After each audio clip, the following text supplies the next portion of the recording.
Hi. So, I just had to go upstairs to get my reading glasses. How do you read without reading glasses, I ask you? Anybody else's wife a total grump?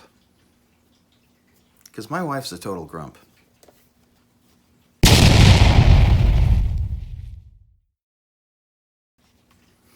I just thought I'd mention that. I have got nothing to add. But I'm going to be reading about Vicky today from a Grand Canyon. So I thought I'd let you know she's a grump. So when you're hearing about her being so nice and sweet, that's because she was young and non-grumpified. Some people, as they get older, they get grumpier. But I love her. So, chapter 18. A life like no other. I don't know how much of this I'm going to read. I don't know if I'm going to get to the whole chapter, but I'm just going to, my hair, I feel like my hair is subpar at this moment. Don't blame me. Blame acting. Anyway, chapter 18. Fools rush in. It was our song that summer and our catchphrase. Fools we were, fools in love. We had no problem rushing into, this is falling apart, that's why it was trash. We had no problem rushing into things headlong. At least I thought I had no problems, but I did. As much progress as I thought I'd made, can I grow a third hand? As much progress as I thought I'd made, I kept seeing Rosa's specter haunting my every move. When Vicky and I would look at homes, I'd always look around every corner just in case, was Rosa there? Some sign of her? Did the owners know her, and had they put her picture on their refrigerator? Would the house be too close to Rosa, too far, too similar to our home, too different? I woke from a nightmare that night that I could not remember, and remained awake for much of the rest of the night.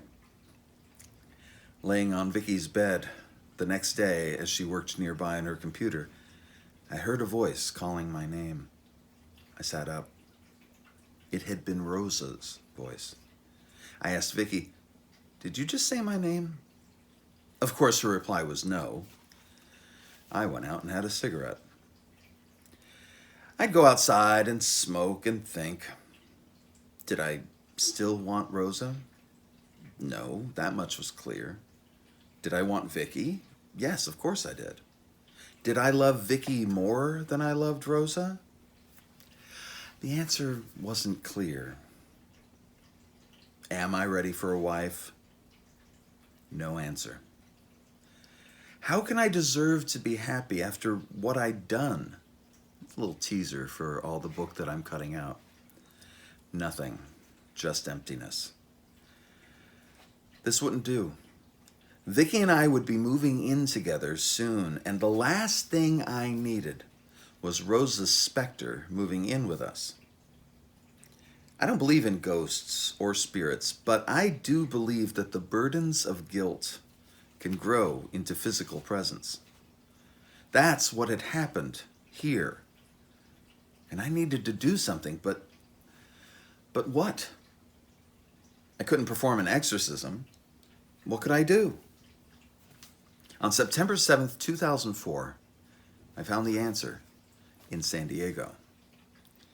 I had driven down to visit Tim one Saturday night, and I sat back with Tim and enjoyed a drink. But I was drinking light because I had things to do.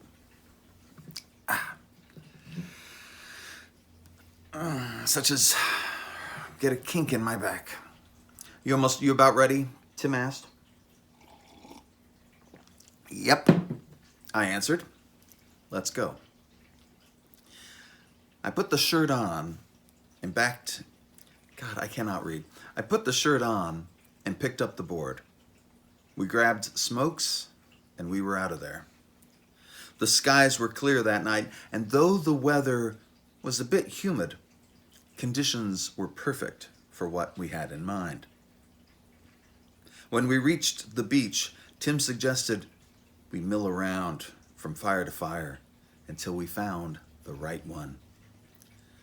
I went straight to the closest fire there was. "Hi," I called out to the people who were just starting the fire. "How you guys doing?"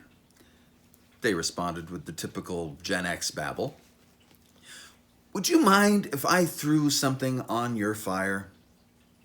"What is that?" one of the people asked. There were about 10 of them, an equal number of guys and girls in their early mid-20s. I held up the board. "Oh, it's just a board," I said. One of them looked closely and read, "Ken and Rosa's." I quickly turned the sign around. I hadn't realized that I'd been holding it upright, which made it easy to read. It read, "Ken and Rosa's Place." It was an oak board measuring about 3 feet long and 6 inches tall. In 1995, around Christmas, only 2 months after Rosa and I had moved into our home, Sean and I had gone to the swap meet to buy it. You remember swap meets? Man, I can't wait to go to a swap meet. Actually, I had gone to the swap meet to buy it, to buy something special to give to Rosa for our new home. Sean had come along because I had money. We were walking around, waiting for this board to be completed. The words and the little leaf design were carved and burned in place. Ken and Rosa's Place. I used to say that a lot.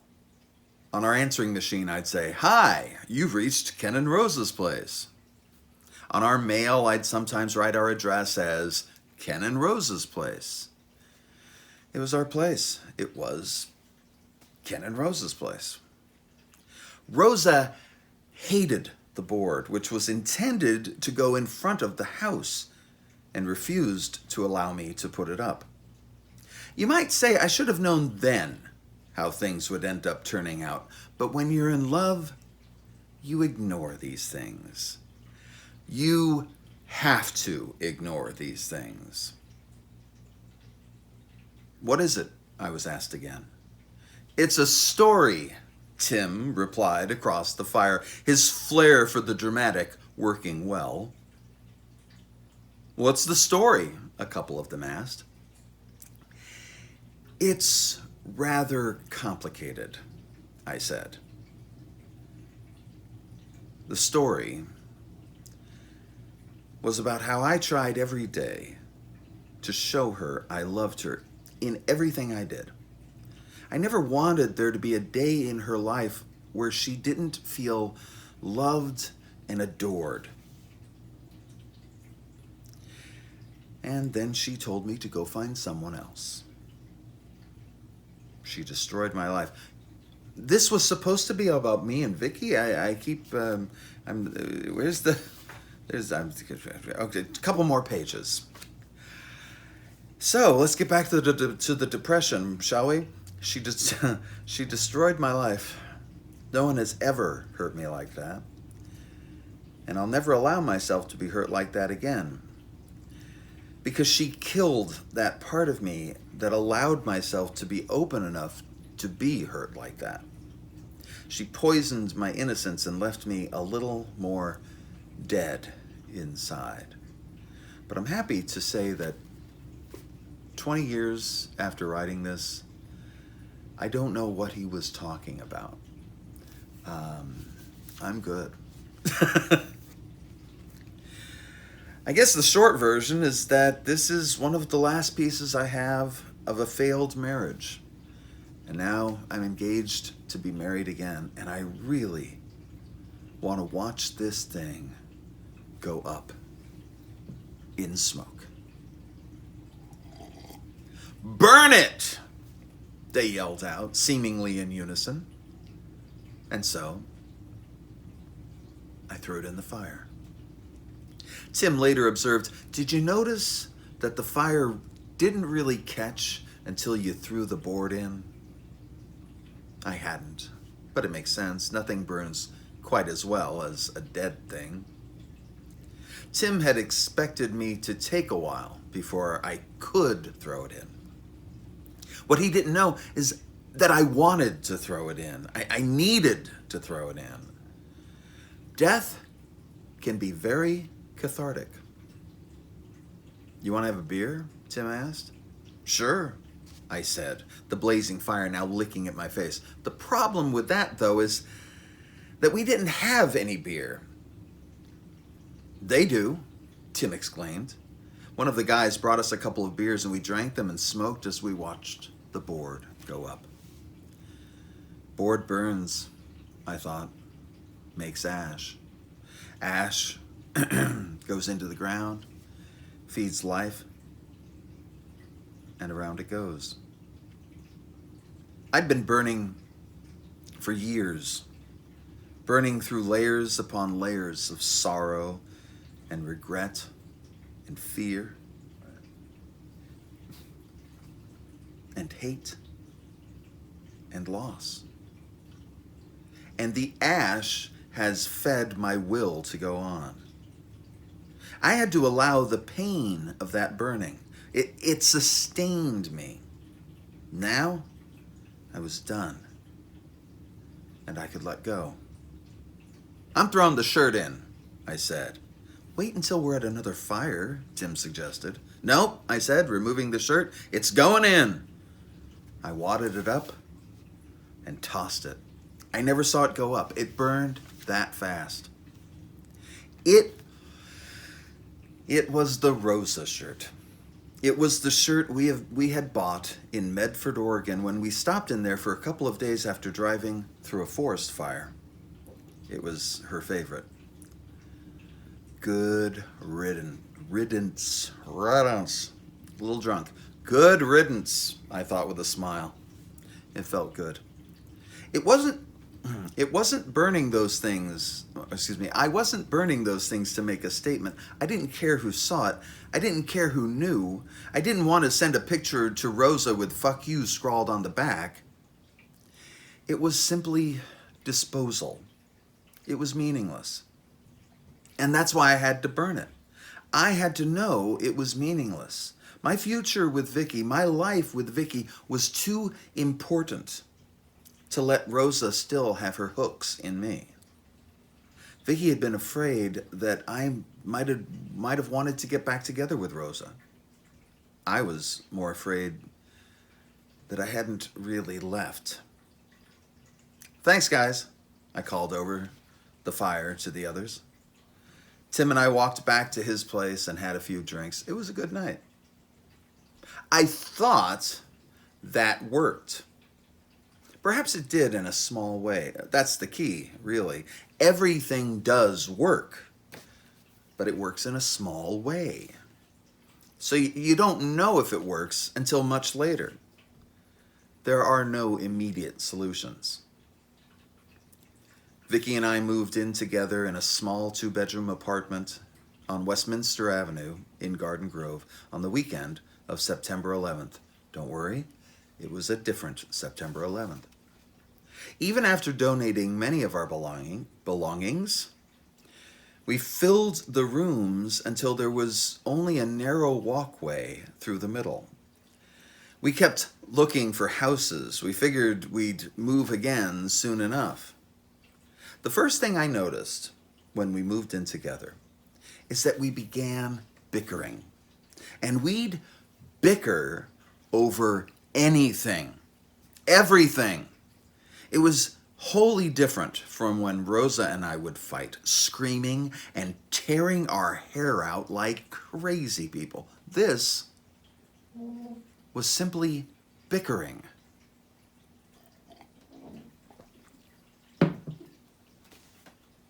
And it never seemed to end. Rather than the thunderous cacophony, this was a dull roar, just out of your perception, that wouldn't let up. It still hasn't. We bicker all the time. I think it's kind of part of our charm. But I didn't need our constant bickering to push me over the edge. I had my own well of guilt bubbling over now that I had the audacity to try to be happy. Something was changing inside of me. Something was different. The road to self-awareness, which was the only reason I could feel things change within myself so acutely, had been a long one. It had been a road constructed of experience, study, meditation, and just plain being myself. For all the benefits and perks of self-awareness, it had also been a real bitch. One night I began hearing voices again. I was lying in bed, nearly ready to sleep. And they came, booming like a low-flying supersonic jet. I closed my eyes, hoping it was a fluke or that I'd imagined it. And then they came again. And I couldn't make out what they said. They didn't talk to communicate. Their entire purpose was to provoke. And I didn't go to sleep until 5 a.m. I sat outside and smoked. "You're falling apart," they seemed to tell me. But why? Everything was fine, wasn't it? Everything is not fine. You're falling apart. The truth of it made it even more frightening. I tried to ignore the voices the next day, going about my business, and picked up Tim from the train station.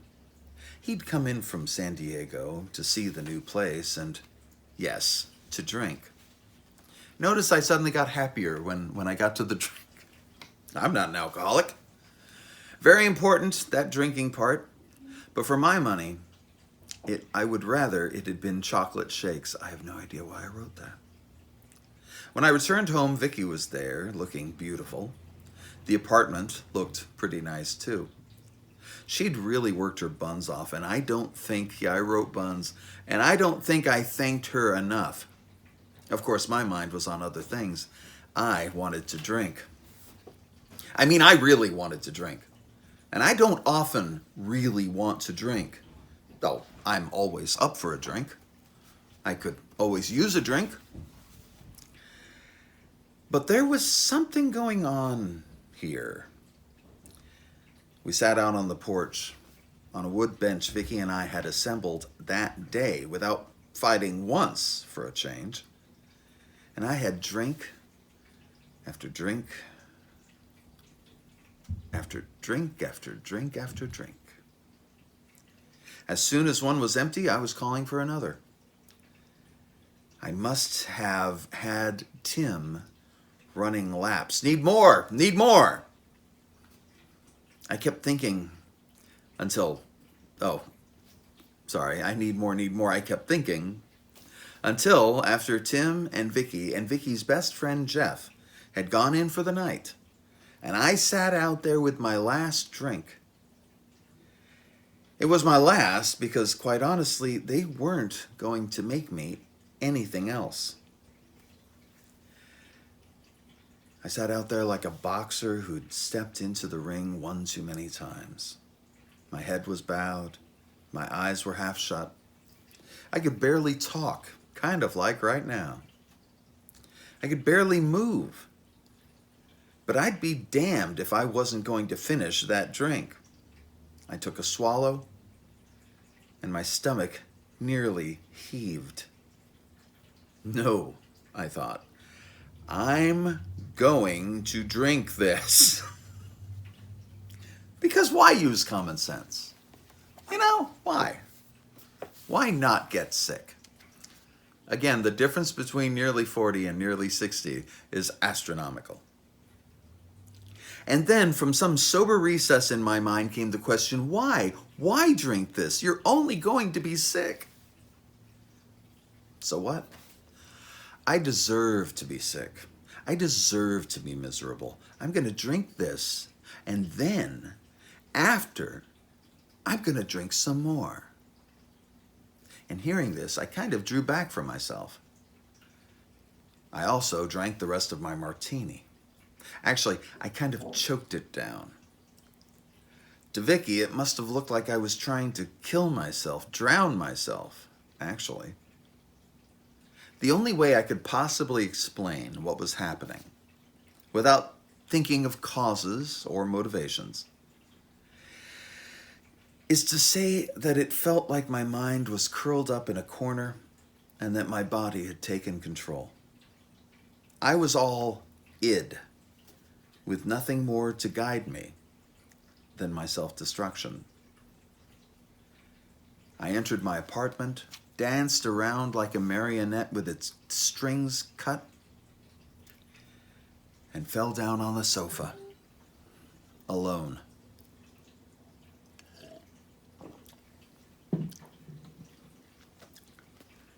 I lost my place. Oh yeah. Vicky wasn't there. Tim wasn't there. Jeff must have gone home long ago. There on the sofa, I lay with my eyes wide open, thinking. What reason did I have to kill myself? What reason did I have to fall apart? I didn't know. Fine. Then what reason did I have to be miserable? No, not just miserable. Not just to be miserable, but to deserve to be miserable. And then it came to me like a personal demon shouting, you know what you did. You know how you broke Rosa's heart, and you're just going to do it again. How dare you behave like you deserve happiness after what you've done? How dare you behave as though everything's going to be all right? You're going to betray Vicky. You're going to hurt Vicky. And you don't have the guts to either leave or kill yourself before it happens. I'm a happy-go-lucky kind of guy. The thoughts shook me off the sofa. I staggered into the bathroom thinking I was going to throw up. But I didn't. Practice, kids. And I laid down on the tile floor. I love Vicky, I thought. I care very deeply about her happiness and her well-being. I'm not going to betray her. I didn't betray Rosa. She betrayed me. I got up from the floor, went into the bedroom, laid on the bed. You fucking hypocrite. I didn't stagger, I ran into the bathroom. I thought I vomited 4 or 5 times, but Vicky later told me it was much, much more. And this is at the end of the book. So my journey through depression, it didn't end with Vicky, and there are no silver bullets. There's no magic wand. There's just living with it day by day by day. And eventually, you get to a point where you read something you wrote during that time, and all you can think is that poor guy. That poor guy,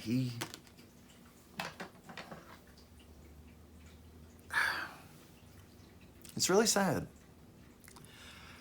But I'm glad I'm through it, and I'm glad we're through that. That's it for A Grand Canyon. As I mentioned previously, if you're going through depression, that's a book you might find of value. I am 20 years, wow, almost 20 years on the other side of this. And I can tell you it does get better if you are willing to do the work. And it's a lot of work, and it's not easy, and it's not fun. But it gets you there. So I'm going to let you go. And don't forget, you can pick up, I got way too many things going on here. You can pick up A Grand Canyon on ebook, on paperback, and in audio without the commentary on Amazon, Audible, iTunes, Barnes & Noble, and wherever books are sold online. I'll see you next time. And there you have it. You've just survived another Ken Salle video. For more information about new releases, projects in the works, or even stuff from the archives, head on down to kenlasalle.com. You can also find me on Facebook, Twitter, and all around social media, just as long as it's called Facebook or Twitter. Thanks for your support, as always.